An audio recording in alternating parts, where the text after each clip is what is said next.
तो क्या मोदी और शाह की उल्टी गिनती अब शुरू हो गई है?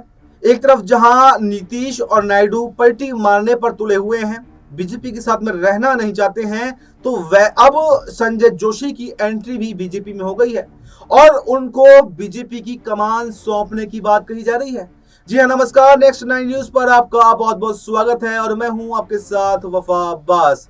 इस वक्त की सबसे बड़ी खबर संजय जोशी को लेकर के आ रही है, क्योंकि काफी समय से ये देखा जा रहा है कि बार बार राष्ट्रीय अध्यक्ष पद के चुनाव को टाला जा रहा है। पहले जनवरी में मिलने की संभावना थी, उसके बाद में फरवरी तक उसको बढ़ाया गया और अप्रैल में तो फाइनल मोहर लगनी ही लगनी थी और कहीं ना कहीं संघ ने संजय जोशी के नाम पर मोहर भी लगा दी। लेकिन यहाँ पर खींचतान जो है वो अध्यक्ष पद को लेकर देखी जा रही है। एक तरफ मोदी शाह हैं जो अपनी मनपसंद का राष्ट्रीय अध्यक्ष चाहते हैं, वहीं पर संघ है इस बार जो अपनी पसंद से इस बार बीजेपी का राष्ट्रीय अध्यक्ष बनाना चाहता है और संघ की पहली पसंद संजय जोशी हैं और दूसरी पसंद नितिन गडकरी हैं।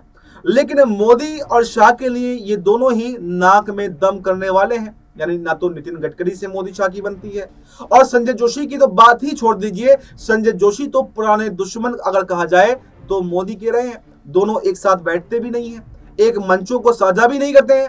हालांकि पहले दोनों एक अच्छे दोस्त हुआ करते थे, लेकिन अच्छी दोस्ती ही कब दुश्मनी में बदल जाए ये कुछ कहा नहीं जा सकता। और बहुत से ऐसे राज हैं जो संजय जोशी के नरेंद्र मोदी के पास हैं और नरेंद्र मोदी के संजय जोशी के पास में हैं। और नरेंद्र मोदी ने तो यहाँ पर सबसे उनको पीछे हटाने में कोई कसर नहीं छोड़ी। जब आपको थोड़ा सा ब्रीफ में बताते हैं कि दोनों जब अच्छे दोस्त हुआ करते थे, दोनों संघ के लिए काम किया करते थे, दोनों संघ के प्रचारक थे और जब गुजरात के अंदर 80 के दशक में 90 के दशक में काम कर रहे थे, जब सरकार भी गुजरात के अंदर नहीं थी, तो दोनों साथ में मिलकर काम कर रहे थे। लेकिन जब सरकार बनती है तो नरेंद्र मोदी जी प्रधानमंत्री मुख्यमंत्री बनना चाहते हैं, लेकिन उनके हाथ में वो कमान नहीं लगती है और बल्कि संजय जोशी जिसको सपोर्ट कर रहे थे यानी केशुभाई पटेल, वो मुख्यमंत्री बन जाते हैं। ऐसे में संजय जोशी का कद जो है वो पार्टी के अंदर बढ़ने लगता है, वहीं नरेंद्र मोदी जी का कद जो है वो घटने लगता है। तो अब जो है नरेंद्र मोदी जी को केंद्र की राजनीति में भेज दिया जाता है और जब सत्ता में वापसी नरेंद्र मोदी जी करते हैं तो वो इसका बदला संजय जोशी से लेते हैं और संजय जोशी को तमाम जो पद उनके पास होते हैं उससे बेदखल कर देते हैं और उनको वापस जो है केंद्र की राजनीति में भेज देते हैं। और उसके बाद में दोनों में इतनी अदावतें बढ़ जाती हैं कि दोनों एक मंच पर कभी साथ भी नहीं आते हैं। और फिर एक संजय जोशी की सीडी लीक होती है जो बाद में फर्जी साबित हुई, उसको लीक करवाने में भी नरेंद्र मोदी गुट का नाम ही सामने आया और उसके बाद में कई सालों तक संजय जोशी ने राजनीति से दूरी बना ली, लेकिन संघ के लिए लगातार काम करते रहे। उसके बाद में ये देखा गया कि संजय जोशी कभी एक्टिव हुए कभी एक्टिव नहीं हुए और 2014 में जब चुनाव देश के अंदर हुआ तब भी वो केंद्र की राजनीति नीति में थे, लेकिन नरेंद्र मोदी ने वापस से केंद्र की राजनीति में आकर संजय जोशी का पत्ता साफ कर दिया।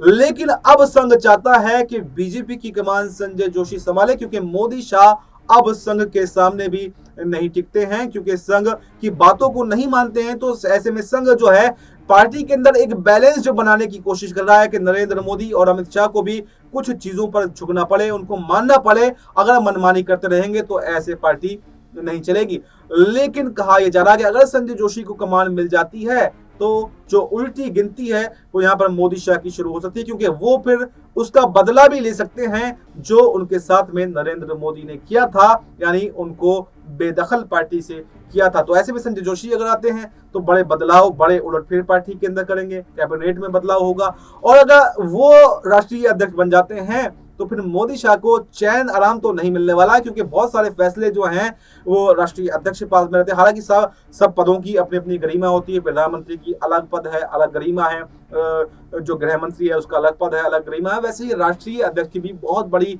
जो भूमिका है वो पार्टी को बनाने में, पार्टी को एकजुट करने में, बहुत सारे फैसले लेने में होती है। ऐसे में अगर तीनों एक मत नहीं होंगे तो पार्टी में फूट भी पड़ सकती है और जो सत्ता के लालची नरेंद्र मोदी, अमित शाह हैं, वो सत्ता भी गंवानी पड़ सकती है। तो ऐसे में ये कहा जा सकता है कि अब मोदी शाह की उल्टी गिनती शुरू हो गई है। एक तरफ जहां नीतीश नायडू जो है वो समर्थन वापस लेने पड़े क्योंकि बैसाखियों पर सरकार टिकी हुई है, और एक तरफ अगर संजय जोशी को कमान मिल गई तो फिर सरकार टिक पाना आसान काम तो बिल्कुल भी नहीं है। जो जिनके साथ में नाइंसाफी की है, जिनके साथ में ज्यादती मोदी शाह ने की है, फिर वो भी जो है वो बोलने लगेंगे और पार्टी के अंदर ही एक बगावत हो जाएगी, पार्टी के अंदर एक फूट मच जाएगी।